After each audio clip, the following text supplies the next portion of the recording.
दोस्तों, जो वीडियो मैं आज बनाने जा रहा हूँ वो एक फार्माकोलॉजी के ऊपर सीरीज बनाने जा रहा हूँ। तो उसका पहला वाला वीडियो आज मैं बना रहा हूँ।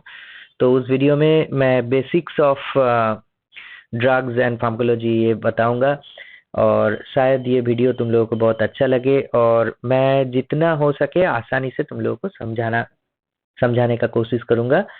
तो चलो शुरू करते हैं। तो आज का हम लोगों का टॉपिक है फार्माकोलॉजी बेसिक्स।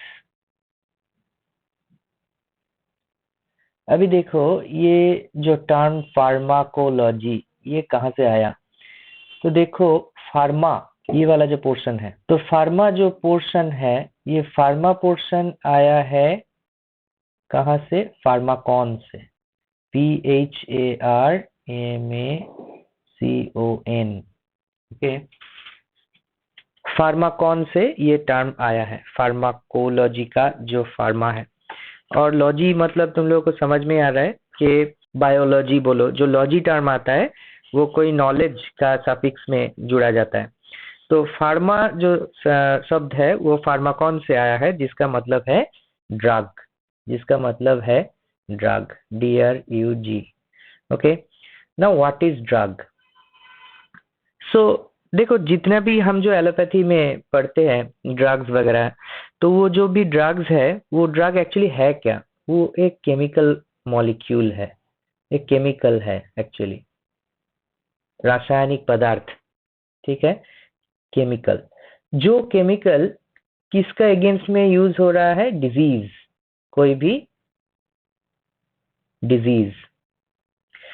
अभी डिजीज को क्या करने के लिए? एक तो इसको क्योर करने के लिए, ठीक है, या फिर हो सकता है, देखो, एक तो हो सकता है इसको क्योर करने के लिए, दूसरा क्या हो सकता है? इसको मिटिगेट करने के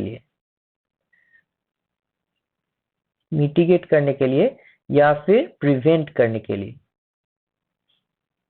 तो कोई सब्सटेंस, केमिकल सब्सटेंस जो कोई डिजीज को क्या कर रहा है? क्योर कर रहा है, मिटिगेट कर रहा है या फिर प्रिवेंट कर रहा है, तो उसको हम लोग क्या बोलेंगे? ड्रग बोलेंगे। ठीक है, तो अभी डिजीज क्या है?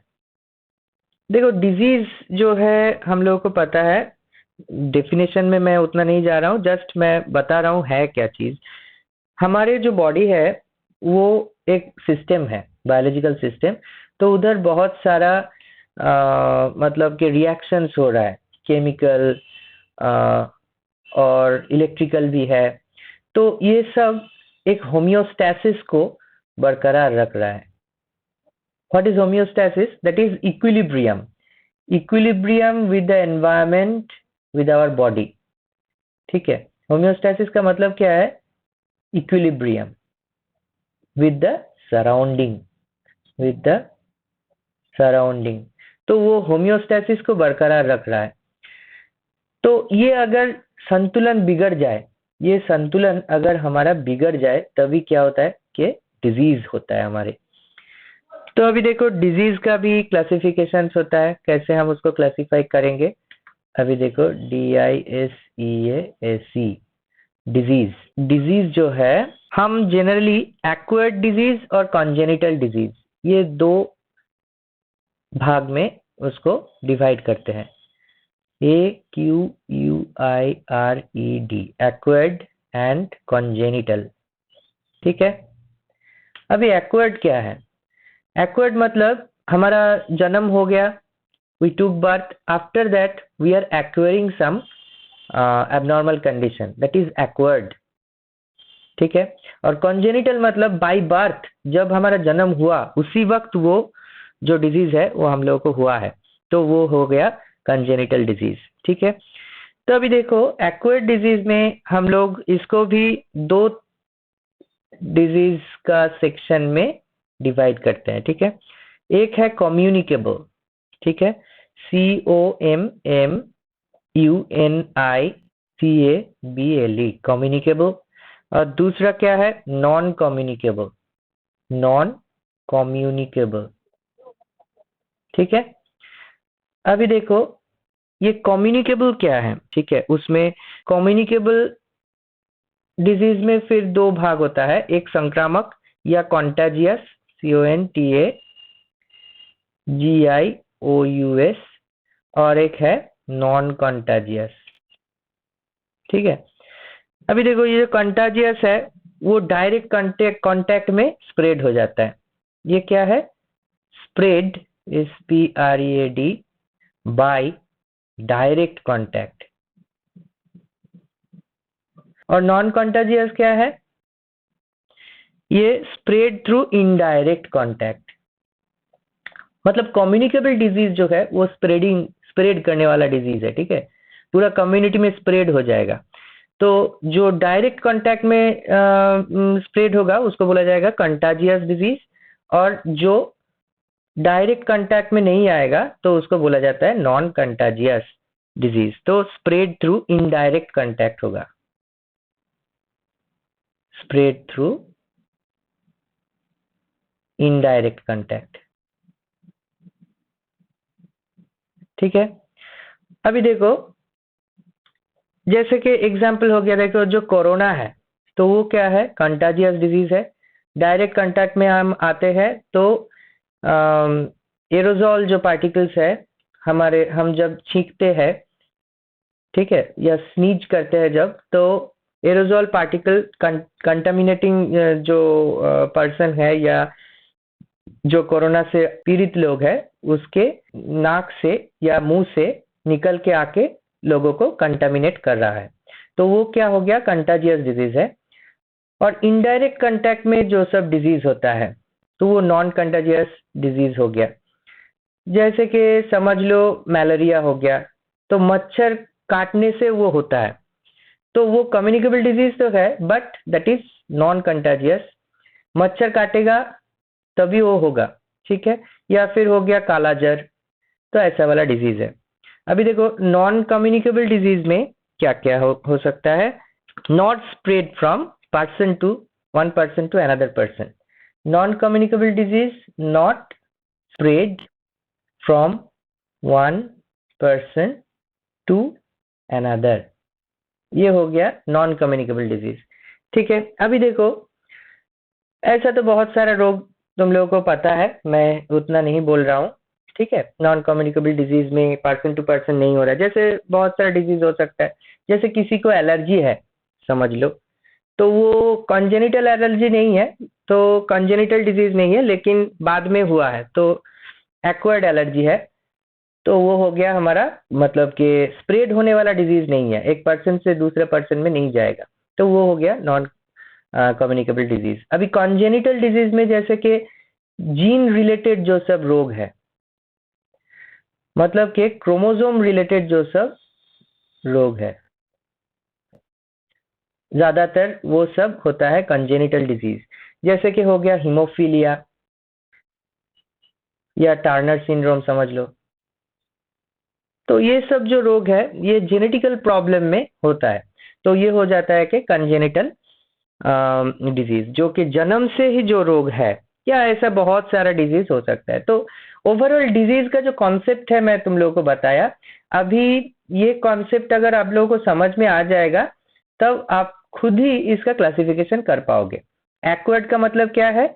जो जन्म होने के बाद हम लोग अर्जन किया है, अर्नड।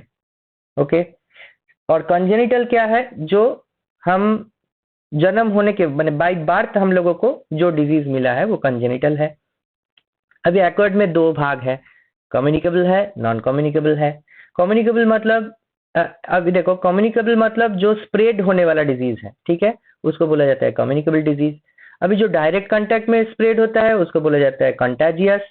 अभी जो डायरेक्ट कांटेक्ट में नहीं होता है, कि इनडायरेक्ट कांटेक्ट में होता है, तो उसको बोला जाता है नॉन कंटाजियस डिजीज। जैसे का एग्जांपल मैं दे दिया हूँ, डायरेक्ट कांटेक्ट कोरोना हो गया, ठीक है, इनडायरेक्ट कांटेक्ट हो गया कि तुम्हारा मलेरिया हो गया, ओके, काला जर हो गया। अभी नॉन कम्युनिकेबल डिजीज में जो स्प्रेड होने वाला डिजीज नहीं है, ठीक है, पर्सन टू पर्सन स्प्रेड नहीं होता है, तो वो नॉन कम्युनिकेबल डिजीज हो गया।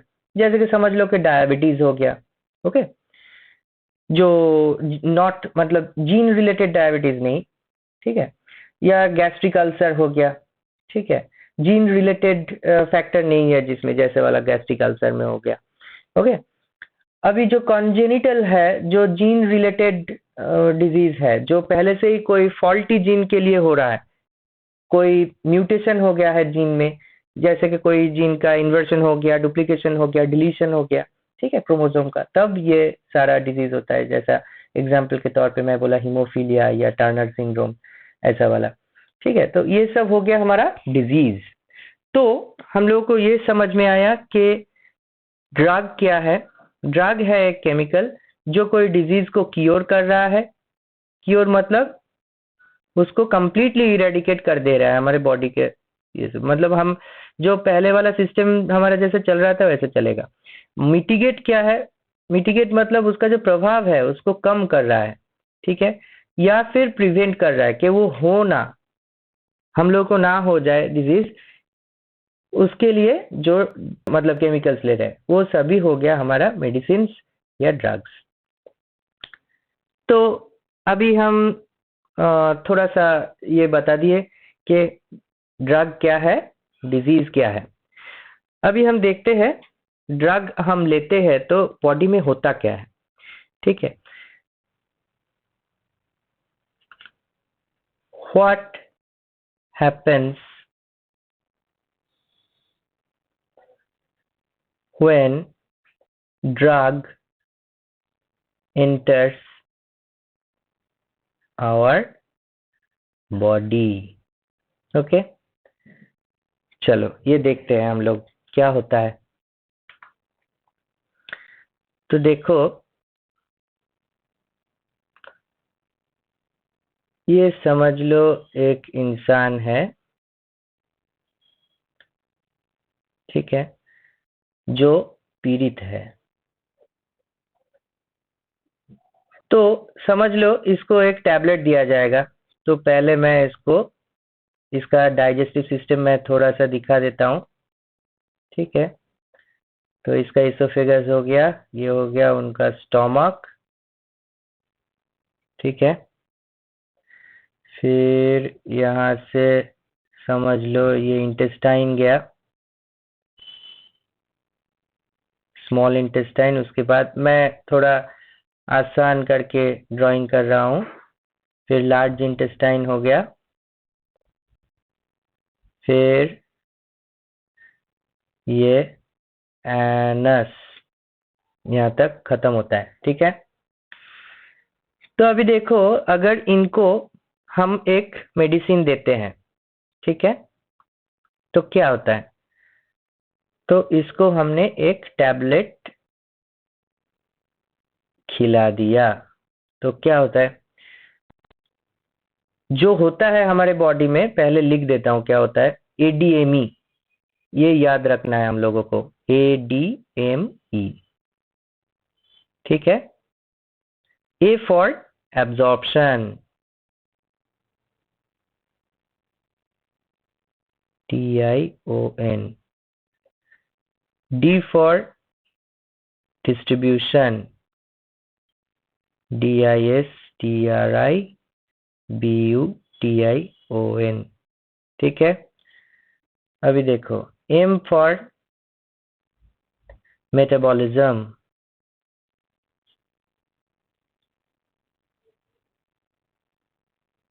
ठीक है, और E for एलिमिनेशन और एक्सक्रीशन।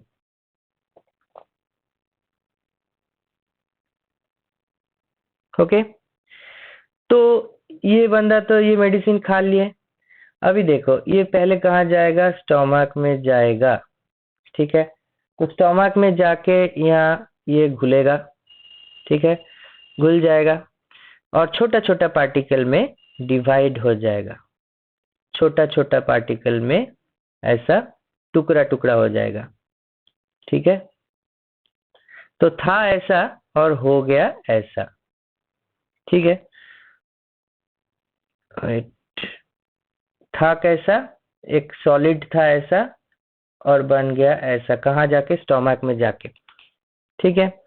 फिर वो जब स्टोमक में ऐसा हो गया, इंटेस्टाइन में जाके वो और थोड़ा छोटा छोटा पार्टिकल में डिवाइड होके सॉल्यूशन में डिसॉल्व हो जाएगा, डिसोल्यूशन हो जाएगा उसका, ठीक है।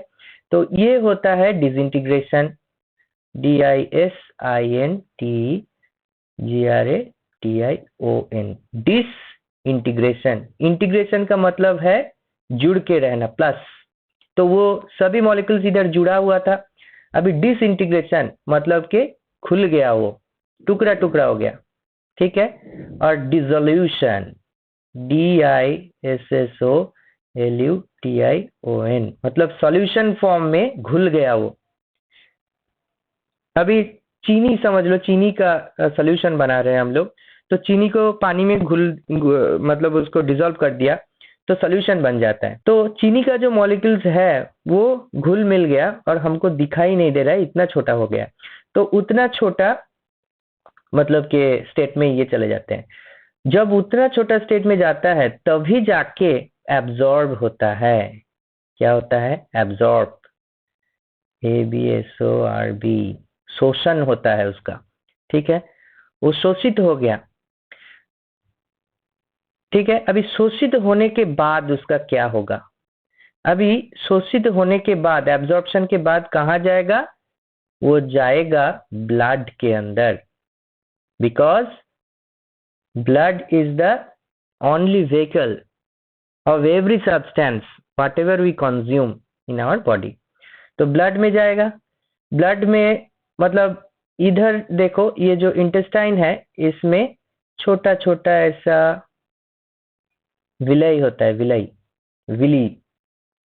वो विली के अंदर ऐसा ब्लड वेसल्स होता है, वो ब्लड वेसल के अंदर ड्रग घुस जाता है, ठीक है। ब्लड वेसल्स के अंदर ड्रग घुस के वो जाता है, मतलब कि ब्लड में चला गया, फिर वो जाएगा कहाँ? हार्ट में, ठीक है।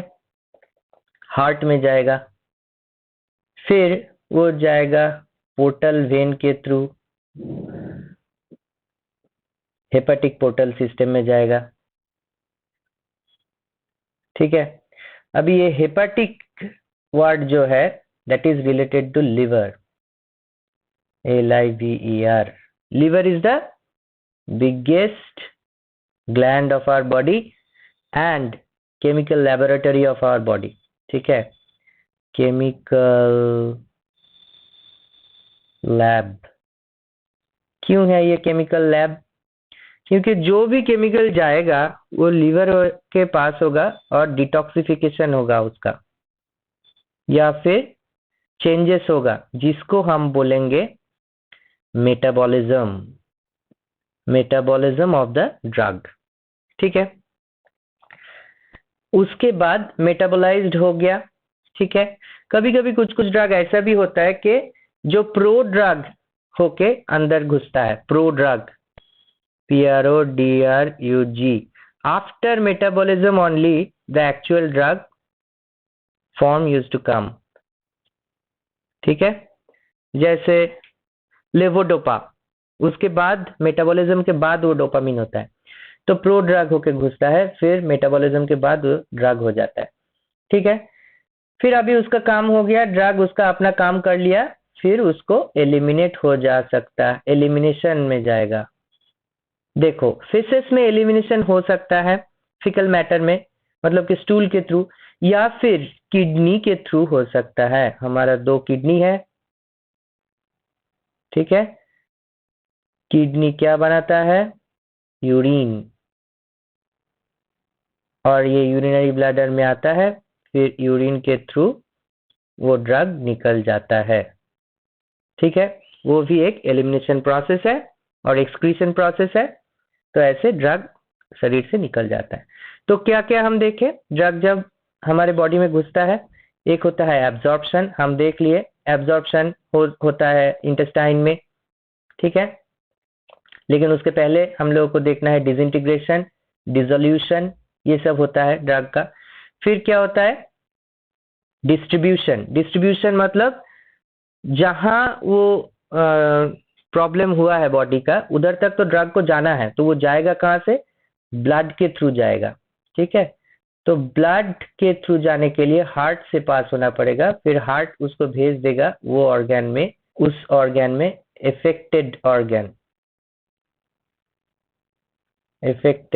organ में भेज देगा, ठीक है। फिर वो ड्रग पोर्टल वेन होके हेपेटिक सिस्टम में आएगा, हेपेटिक सिस्टम होके लिवर में आएगा, फिर लिवर में उसका डिटॉक्सिफिकेशन होगा या मेटाबॉलिज्म होगा, मेटाबॉलिज्म। तो फिर मेटाबॉलिज्म होके जो मेटाबोलाइट्स है वो एक्सक्रीशन में चला जाएगा। वो हो सकता है फीकल मैटर से हो सकता है, फेसेस के थ्रू, या फिर यूरिन के थ्रू हो जाएगा, और किडनी के थ्रू, ठीक है। तो ये है बेसिक थिंग। अभी जैसे कि फॉर एग्जांपल हम बताते हैं कि समझ लो अल्कोहल को ही हम एक ड्रग लेके समझ लिया, ठीक है, C2H5OH, इथाइल अल्कोहल किसी ने कंज्यूम किया, तो ये OH ग्रुप ऑक्सीडाइज्ड होके क्या बनता है, CHO, एल्डिहाइड बनता है। फिर ये एल्डिहाइड क्या बनता है ऑक्सीडाइज्ड होके, COOH ग्रुप बनता है, मतलब कि एसिड बनता है। तो ये जो मेटाबॉलिज्म ये होगा कहाँ, लिवर में, ठीक है।